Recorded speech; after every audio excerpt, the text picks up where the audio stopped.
Yeah, you already know what it is. Lethal Talent 24, dive bombing at you with some Eagles content. Let's go.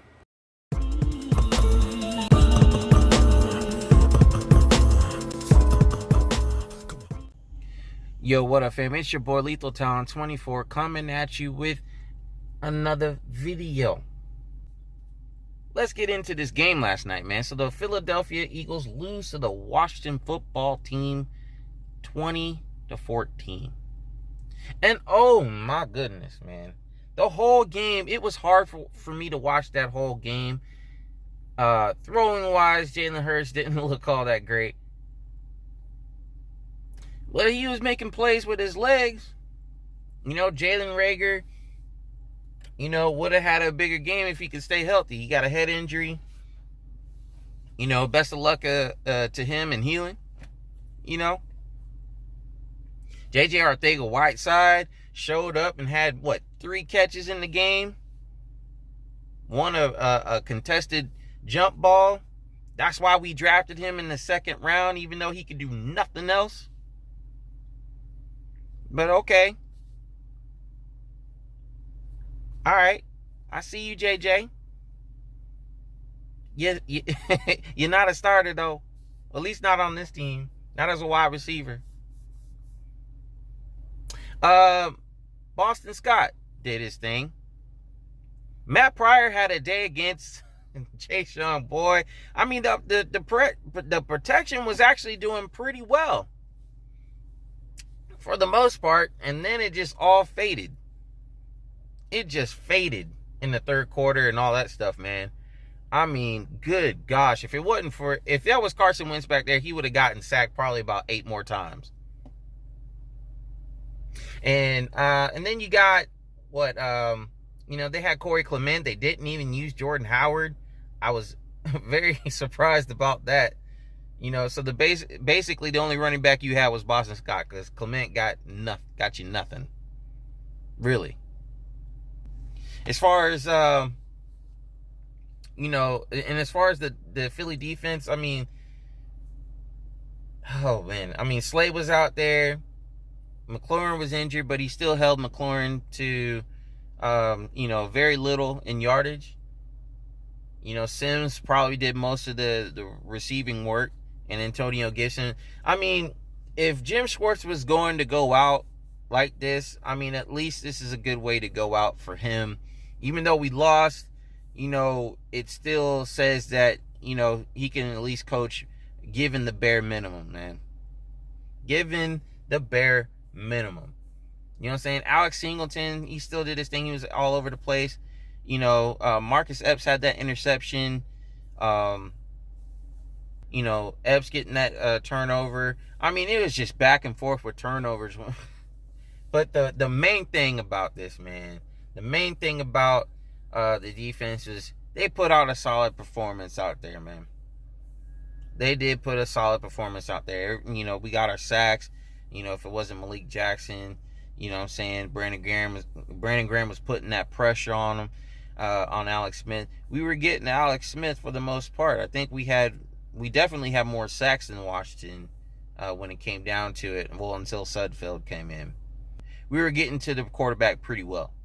Now, now we have to talk about the tank job, right? Everybody, or Tankgate. That's what everybody's thinking. It's a tank, man. Y'all were tanking. Y'all Giants fans were losing their goddamn minds during the game, boy. And Chris Collinsworth he made it so much worse for them. And some Giants fans, bad dog, I watch him and he's like, we have to take care of our own business. And that's true. Because at the end of the day, if you offended the football team, you want them to win games and take care of business and not have to worry about other teams. We had to do that in 2018. If it wasn't for the Minnesota Vikings losing, or the Chicago Bears playing their starters and beating the Vikings, we wouldn't have made the playoffs that year. Even if we won even though we beat Washington, we wouldn't have went to the playoffs if the Bears had not beaten the Vikings. But they did. And we got in. And then we beat them. But, man, I'm just saying. The whole thing. The Giants fans just went absolutely, oh, they hate us and all this stuff. I mean, it's not about you at the end of the day. I told you in my last video that it was a win-win for us. For us. And y'all took care of Dallas. So they were just like, we beat Dallas for the first time in years, and you guys, the Philadelphia Eagles, you take it away from us. You took it away. Y'all suck. Y'all suck just like we do. We sucked worse than you, and we still fucked you. Oh, man. Oh, damn. And then you got Dougie P talking about, oh, man, I mean, did you watch the game? The third quarter was horrible. I had to put in Sudfeld. I promised them snaps. You know? I mean, yeah, it's a tank job. It's a tank job, man. We trying to get number 6, man. Number 6, baby. Number 6. We gotta get number 6, baby. We ain't messing around. How we got Howie Roseman, he bound to fuck it up anyway, so y'all probably gonna be laughing later. But right now, we got number 6, baby. and you out the playoffs. Out the playoffs. Go Birds, though. Hey, y'all was saying that fly, Eagles fly, all the way into the link. And then as soon as we put Sudfeld in, y'all like, man, you don't want this shit no more, man. I can't watch this. This is bullshit. They tried to get rid of us. We tried to go to the playoffs. Y'all crying. Y'all crying. But anyway, that's all I got to say about that. But in all seriousness, though, Doug Peterson putting Nate Sudfeld in, and I mean, you gonna wait till the last game to give him reps? You know, seriously, this whole organization has just done people wrong from left and right, and that's just the bottom line. Because it's like Nate Sudfeld. Oh, we believe in Nate Sudfeld. You thinking he's gonna be the backup this year? Oh, Howie's like, oh, screw that. I drafted Jalen Hurts. He's quarterback too. Nah. And then Sudfeld's like, well, why'd you bring me back? I'm trying to boost them up. But, you know, they got that quarterback factory. So, you know, every person we draft or pick up is a starter somewhere.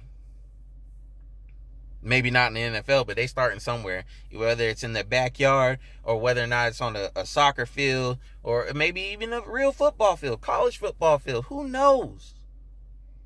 But at the end of the day, you know, Sudfeld, I mean, he just looked terrible. He looked unprepared. He looked just absolutely, he looked like he did not belong on that field. And that was probably the intention. But, you know, for people to sit there and say, oh, you know, the Eagles need to be fine. Man, the Cleveland Browns sucked for years. Years on purpose. And there was no fines. The Jacksonville Jaguars sucked for years up until they became Saxonville and they came down to earth. Had sucked for years. They weren't fine. They basically tanked from day freaking one. Day one. Nobody seemed to mind though. But you know, when it comes to the Philadelphia Eagles, oh, we gotta take away a draft pick. This is embarrassing. First of all, that game should have never been primetime. I sat here wondering, like, why is this game primetime? So on national television, you're gonna have a game that basically means nothing. That could have been a late afternoon game or early afternoon game, or early or noon game. But I mean, they did this to themselves. The NFL did this to themselves, man. They really did. You know what I'm saying? And I honestly, as a competitor, you have to feel slighted because it was like they go out there, they put in the hard work, and then you get nothing. You know what I'm saying? Then it's just all just a tank. And then some players may have just started doing, making business decisions. Or for some of them, it might have been an audition. But at the end of the day, if they were trying to win, they got that taken away right away. So anyway, that's pretty much all I got to say about the game. But let me just talk about this one little subject real quick. It's about Carson Wentz and him not wanting to deal or speak to reporters. He declined to speak to reporters. Now, I'm just going to say this. If people have a problem with it, they just need to go ahead and get over it. For real. Yes, we know that Carson Wentz has played like absolute trash. I understand that. But when he was, nobody seemed to give two craps to hear from him. This man has not been interviewed in a whole fucking month. And now everybody wants to hear from him because his name is being, he's talking about wanting to be traded. Well, when people were putting it out there, oh, you could trade Wentz for this and get that, and you got YouTubers talking about this, and you got, analysts talking about this and who they can get for Wentz and all this stuff. And Wentz may seem like he's not trying to hear all that, but he's hearing it. And it doesn't matter how much money you make. When people say they don't want you, why the hell do I want to be here if you don't want me here? When people say, well, if you don't want to be here, then leave. Well, if you don't want me here, I'm going to go. So don't sit there and complain.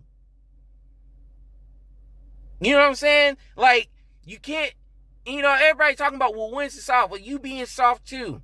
Some of these fans in this fan base need to stop acting like they're entitled. Wentz does not owe us anything. The Philadelphia Eagles paid him $130 million to get right. That's a hell of an investment. And then you mean to tell me that after 1 year of paying him that, you going to turn around and trade him because he's having an off year, but you going to keep the same coach that's been giving you those same problems? If it wasn't for Hurts's legs, he would look worse than Wentz. And that's just real.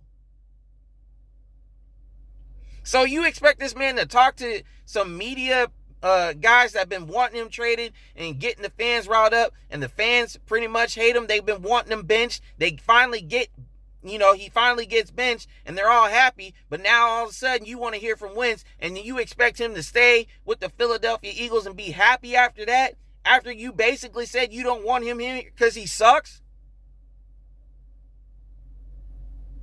When Doug won't work to his strengths, he's working to Jalen's strengths, but they show up for the first half of a game and then disappear. They gone. So you expect this man to act like he wants to be with Philadelphia when you want him gone. Think about that for a second before you keep talking shit. But anyway, that's all I got to say about that subject, man. If Wentz is gone, then he's gone. But I'm going to tell you this. If he goes somewhere else and gets his shit straight, and he becomes a franchise of that organization, if we don't work it out with him now, we're going to be set back for even more years than we already are right now. And that's because of Howie Roseman. And that's because they kept Doug Peterson. If they really trying to keep Doug Peterson, you either get the coach that can get Carson Wentz right, or you don't do it at all. You move on from him, from Wentz, and then you get the guy for Doug Peterson. If you keep Wentz, Doug's got to go. Because he obviously can't work with him. Anyway, guys, that's all I got to say. You let me know, how do you feel about the game yesterday? How do you feel about the Carson Wentz situation? I mean, how do you feel about the Tank job, man? Or, Tankgate. So, you guys let me know in the comments below. Please like, please subscribe if you're feeling this content. Also, don't forget to hit that notification bell so that way you know whenever I post a video. Other than that, guys, Bird Gang, it's been an honor. It's been a pleasure. Let's go ahead and leave it off with a chant. EAGLES, Eagles, and that's what's up. You guys take it easy. Peace. Every time they put me in a battle, I'm lethal. Nigga too sweet and low, you ain't equal. Shut 'em down.